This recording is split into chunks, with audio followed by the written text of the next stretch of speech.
Hello everybody, this is Pitch Skull Black here, and welcome back to the reboot slash revival episode of Transmissions, a new and reworked version of the series in which I shall be reviewing things that are either too short in terms of overall reviews for, or don't have enough visual material for a review in my main series on the channel, Fox Reviews, my main reviewing series on the channel. And today I'm going to be taking a look at The Destination Wars by Matt Fitton.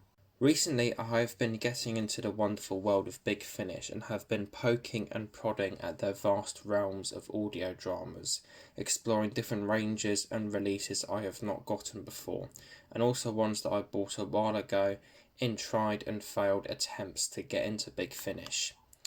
One of the more interesting and controversial releases is the First Doctor Adventures range of box sets, featuring full cast audio dramas starring the original TARDIS team, as played by their representative actors from the 50th anniversary docudrama An Adventure in Space and Time, or is it Time and Space? I'm not quite sure.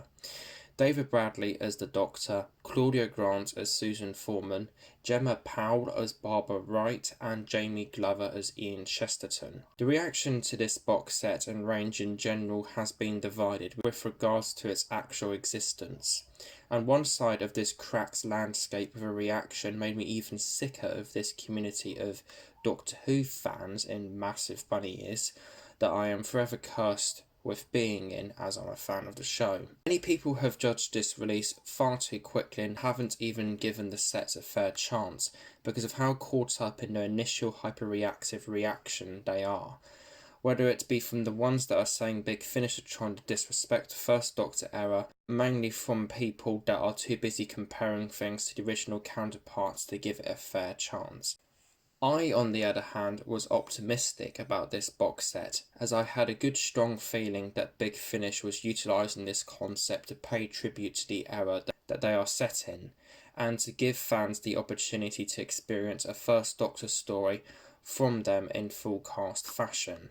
This became more apparent when it seemed to me that Big Finish were trying to do one sci-fi story and one historical per set. Recently, in January 2020, I finally got around to experiencing the first story of this range, The Destination Wars, one that made the anal fans' frustration even more tight, as it is a story that features the First Doctor meeting the Master, whom is played by James Dreyfus here. Coming out of listening to this story, I've got to say that my expectations were met, but nothing much more.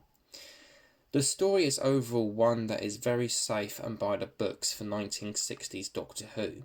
It reflects the ambitious nature of the era and pulls together familiarities from stories of Hartnell's tenure, namely the Daleks.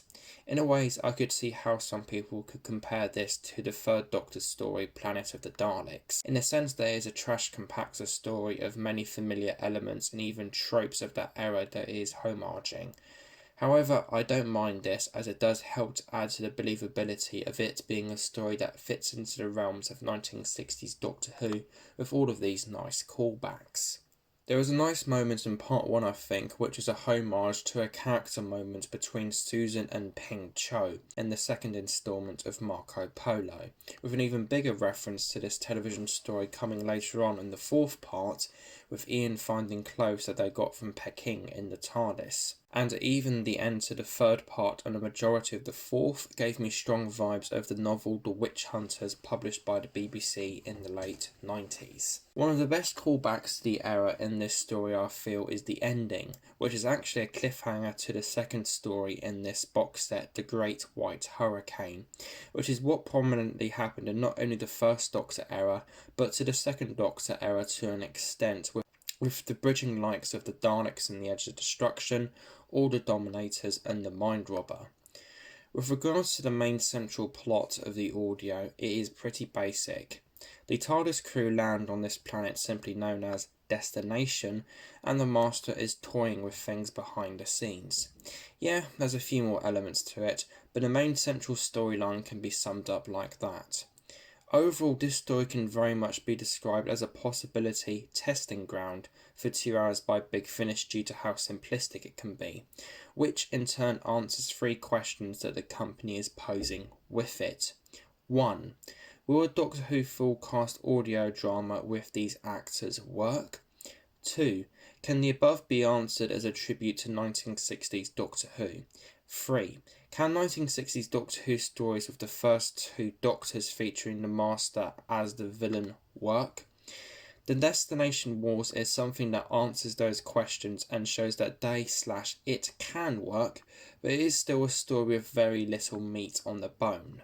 Performances here are all great. It did take me a moment to accept this as a 1960s Doctor Who story, mainly due to the accents and voices of the actors sounding pretty different to their original counterparts, in particular David Bradley. But all of the main 4 are well performed here by their respectives, and I can very easily picture the characters as they were from the original TV run, as their characteristics and character intricacies are very much present in this story. James Dreyfus performs great as the Master here and creates a very believable incarnation of the Master. The interactions he has with the Doctor and Susan, as both recognise him, are fantastic and provide some nice character moments within the story. A good depiction of the character, but his plan is very basic and dry by the character's standards, which further adds to my point of how this is very much a test story. On the whole, I was satisfied with the Destination Wars. It didn't blow me away, neither do I think this will go down as a hugely popular audio, but it did prove to me that Big Finish could make what they were trying to go for work, and I am interested in this range now, and I may end up getting the other box sets. Overall, I'm going to rate the Destination Wars a 6 out of 10. Or is my rating a 7 out of 10? I'm not really 100% sure.